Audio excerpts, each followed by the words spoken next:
O que mais chamou a atenção, Paula, foi o medo, o clima de medo dos parentes de quem está preso, dos próprios presos. Eles têm medo de revelar o nome. Os parentes preferem, muitos parentes, preferem que o caso não seja mencionado. Eles não querem que se saiba que um parente que não cometeu crime algum está preso. Eu nunca vi isso acontecer. Na época do AI-5, né, quando havia uma situação realmente de conflito, né, de violências, tudo que se queria era que alguém que fosse preso fosse localizado. Ó, fulano está preso em tal lugar. Porque, no mínimo, isso inibe carcereiros, né, que não respeitam a lei. Então, era uma forma de você garantir a integridade física de pessoas. Agora, você prefere que o teu parente preso ilegalmente seja tratado como uma não pessoa. Nós só temos números, né? São 916 que continuam presos até agora. Até agora, todos tiveram de assinar uma nota de culpa em que eles confessam, várias aspas aí, os crimes que incluem atos terroristas, inclusive preparatórios, associação criminosa, abolição violenta do Estado Democrático de Direito. E o que me impressiona muito, repito, por experiência própria, eu fiquei 4 dias preso e incomunicável em 1969, o que mais me impressiona também é a ausência de horizontes. Se você tem uma pena fixada, você pode começar a contagem regressiva. Faltam tantos dias, ainda que sejam muitos. A inexistência de prazo para sair faz com que a sua vida seja suspensa. Você não sabe o que vai acontecer. Isso está ocorrendo com pessoas que foram presas em companhia de alguns culpados. Então, como dizem os advogados ouvidos, juristas ouvidos pela nossa reportagem, não se pode misturar culpado com inocente. Não existe isso. Não se pode fazer uma acusação coletiva. Você tem de individualizar cada caso e julgar. Por decisão do ministro Alexandre de Moraes, o Supremo vai cuidar de tudo isso. Se isso acontecer, com tantos casos aí paralisados, o Supremo só vai fazer isso e o Brasil vai demorar alguns meses para ver libertados essas pessoas. Vou ler um pequeno trecho da reportagem. Desculpa te interromper, mas eu pedi até para a produção, porque na matéria tem uma arte muito interessante que mostra a situação dos presos hoje. Antes, vou pedir só para a produção exibir na tela, não essa anterior, da situação dos presos, essa.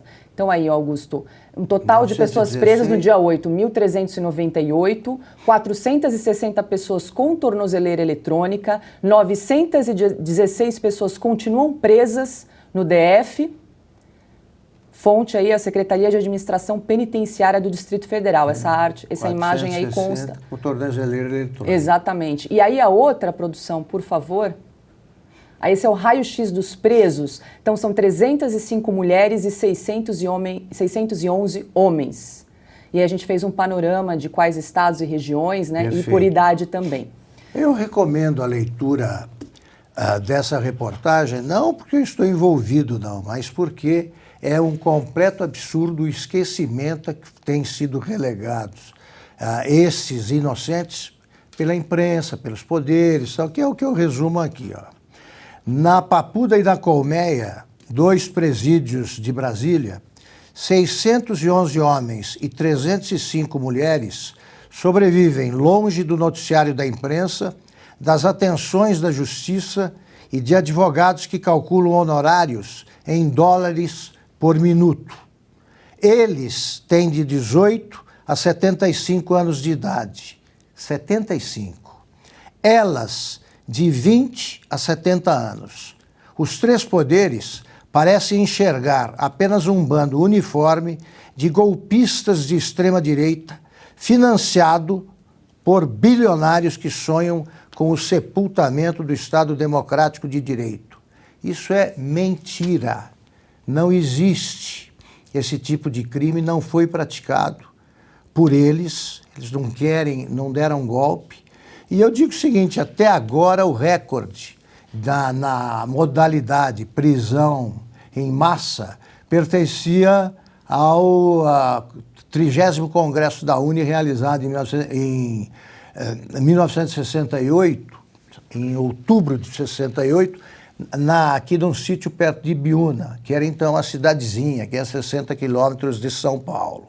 No segundo dia do Congresso, que deveria ser clandestino, como prometeu o organizador José Dirceu, foram presos quase 750 estudantes que sabiam que estavam sob risco de prisão.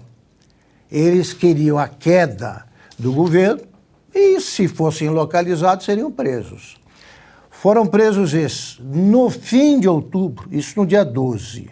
Quando outubro de 68 terminou, todos estavam libertados, estavam em liberdade, com exceção dos principais líderes do movimento estudantil, que era o Luiz Travassos, presidente da UNE, a Vladimir Palmeira, que era o principal, o mais conhecido dos líderes, e José Dirceu de Oliveira, que hoje em liberdade assiste a esse absurdo, e ele só foi libertado em setembro de 69, os três, em troca da libertação do embaixador americano Charles Helbrick, sequestrado por uma organização partidária da luta armada.